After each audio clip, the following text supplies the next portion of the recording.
Pay me, pay me, pay me my silver now. Pay me or go to jail. Pay me my silver now. Good morning, Bix Weir, Roota.com with your morning horn of Z's, your sip of chaga coffee with C60 in it.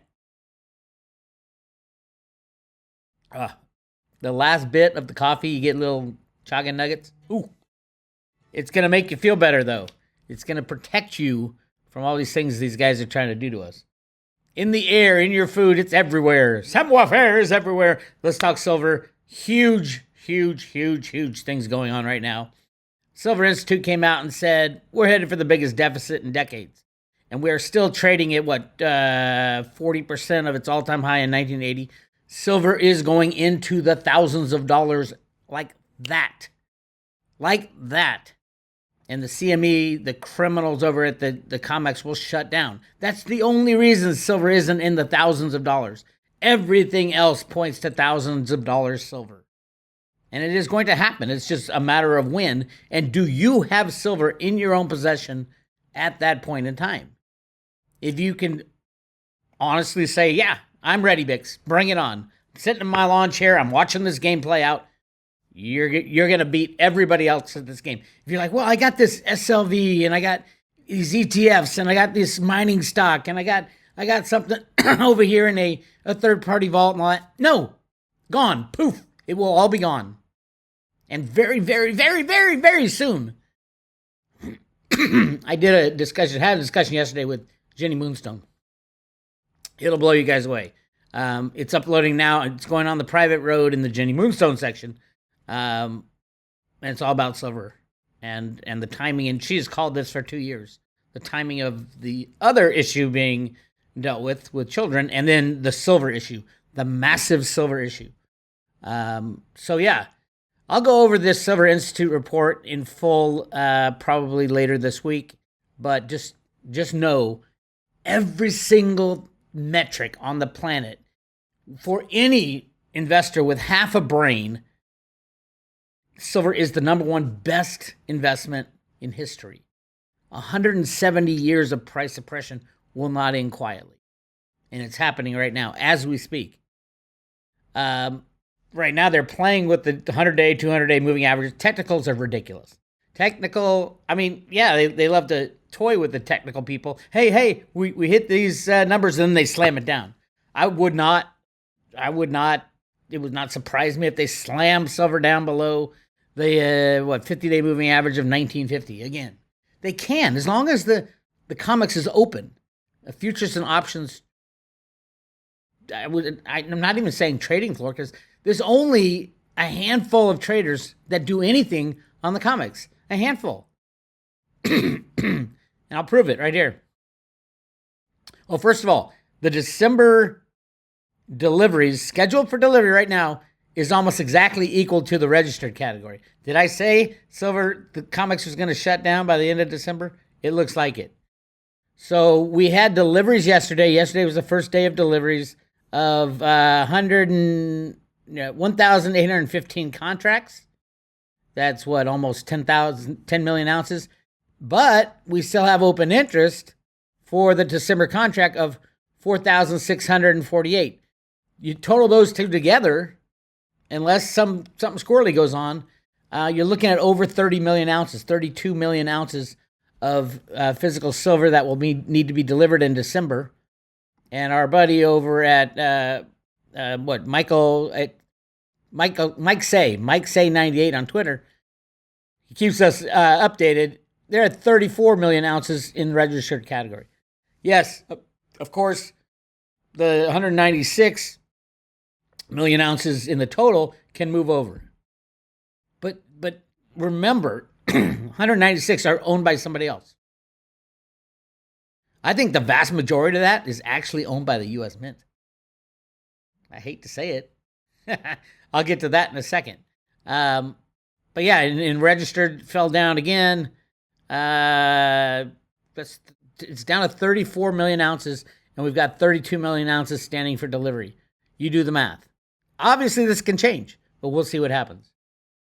It's really exciting in the silver world. If you've been in it long enough, I've been in it 22 years. You've been in it long enough, you're really excited right now. for what's about to happen. If you don't have physical silver in your possession right now, send an email to my friend Andy Sheck and first go to your local coin shop. That's the number one. You should develop a relationship there because that's who you're going to be selling, your 1 ounce silver eagle to so you can go buy a car. It's going to be your local guy. But if you don't have a local guy, send my friend Andy Sheckman an email saying, I need silver, whatever he has in inventory now, info@milesfranklin.com, info@milesfranklin.com. Get what he's got. All right. Silver Institute, just crazy stuff. Biggest deficit in decades. The deficits will not stop. Will never stop. Until it runs into the problem of all of a sudden there's no derivatives to sell. Yeah, that's the funny thing. The silver deficit means more silver sold than is mined. So they're mining 850 million ounces a year, and the deficit means more silver sold. We know it is probably 1 billion ounces will be sold this year.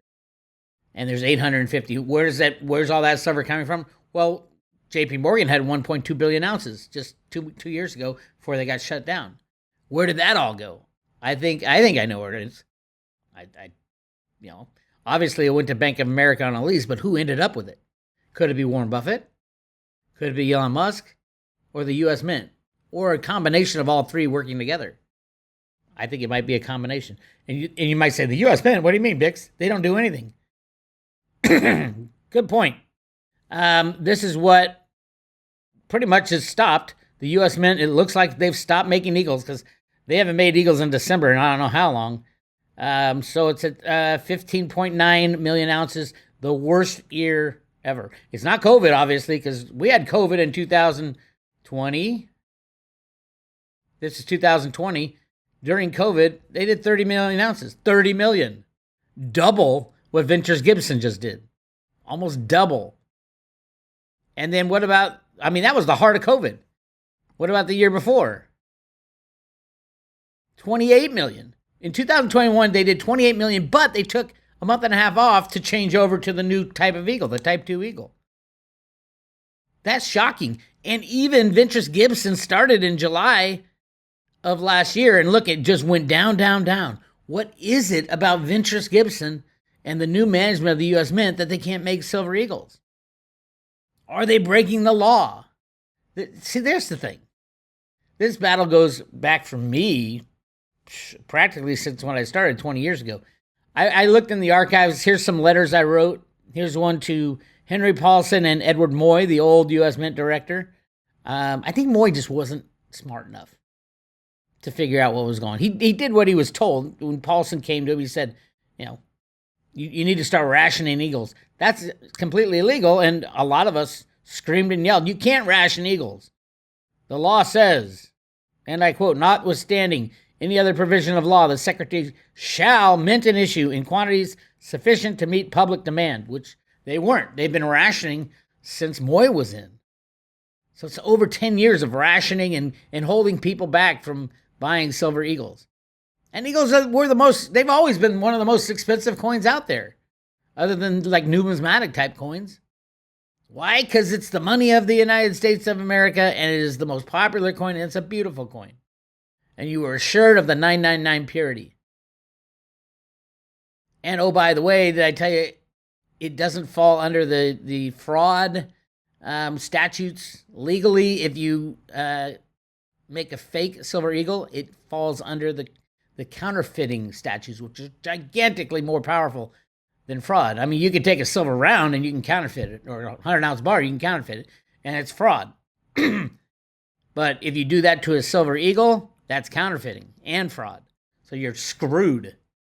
So yes, there's plenty of reasons to buy U.S. Mint coinage and why it should be more valuable. Even the pre-65. Even the 65 to 71? Or even the 1940, 44 nickels, the 30%. I heard those are even having huge premiums now. The nickels that you used to not be able to give away. But remember, they're minted by the U.S. Mint, and they're 30% silver. And you get a little extra stuff in there. So yeah, I wrote this letter in 2008. That's how long this battle has been going on with the U.S. Mint. And don't tell me, they were surprised they couldn't expand production. No, that is not the case. Literally, this goes back 10, 15 years. 15 years. They've had a problem meeting demand. It's bullshit.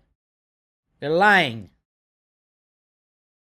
So, that one. And then, by the way, another one I sent to our friends over there. In 2015, Ed Moy was still there, except the new Treasury Secretary was Jacob Lew. The silver allocation problem, another letter in 2015. And it's not just me. Everybody's been screaming about this. There are no excuses for Ventures Gibson to make 16 million Silver Eagles. No excuses. But is there a legal framework that they can claim, hey, we followed the law? Remember what that law said. And I quote, notwithstanding any other provision of law, the Secretary shall mint and issue in quantities sufficient to meet public demand. Mint, which is making the coin, and issue. What does issue mean? Is issue a sale of the coin? Are they making Silver Eagles, issuing them, but not selling them? Kind of makes you wonder when this thing says 2022 American Eagles sales by month. It doesn't say production by month. It says sales by month. Okay? So get back to the legality of all this bullshit. First of all, no government should be operating like this. We shouldn't have to dig into language to find out what our government is doing and why they can't produce Silver Eagles. So I do not give this a pass, even any way they want to twist the legal language. But let's talk about the word issue, the legal definition of issue. It is unclear. Of course it's unclear. But for bonds, here's the free dictionary, legal dictionary. As applied to notes or bonds of a series, date of issue means the date fixed as the start of the period for which they run, with no reference to a specific date when the bonds or notes are to be sold or delivered. Are they saying we are issuing them in 2022, we're just not giving them out? Is that what Ventures Gibson is doing? Is that why Ventures Gibson said, hey, we've greatly expanded our Silver Eagle production? I have a letter from her saying that. And then here she is selling, quote, selling only 16,000 coins, 1/3 of the production that they've done a couple times, well over 40. I think the highest is 47. They could have done 100 million coins this year. But why isn't the U.S. Mint selling them? Are they making them, which Ventures Gibson says they greatly increase capacity, and just not selling them? Are they stockpiling for the new monetary system? That's the shit I get into with Jenny Moonstone. That's what's processing right now. We did a discussion yesterday. The Eagle has landed. The battle to destroy fiat money is ending, and gold and silver will be chosen by the people.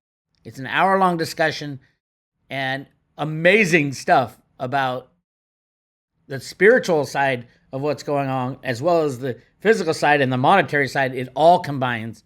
We've been working this shit for a while, and it is unbelievable. You're going to love this one. You can find it at roadtoroota.com. If you go to Road to Roota, go to the private road to the Jenny Moonstone reading section. And there's all kinds of good stuff in here about silver. I mean, Jenny was saying buy the silver nickels back when there was zero premium on it. And a lot of Road to Roota people did. Maybe that's why the premium went up. A lot of great stuff here. Go check that out at roadtoroota.com in the private road section. You want to become a private road member, click on subscribe today at roadtoroota.com, and I will send you the coolest, the best, even better than the Silver Eagle. This has more significance. The Roota Lives coin, hand-painted heart. The Road to Roota theory is 100% correct. And it'll be proven correct in the coming months. Just keep an eye on it. Anyway, that's all I got. This is Bix Weir. I'll talk to you later.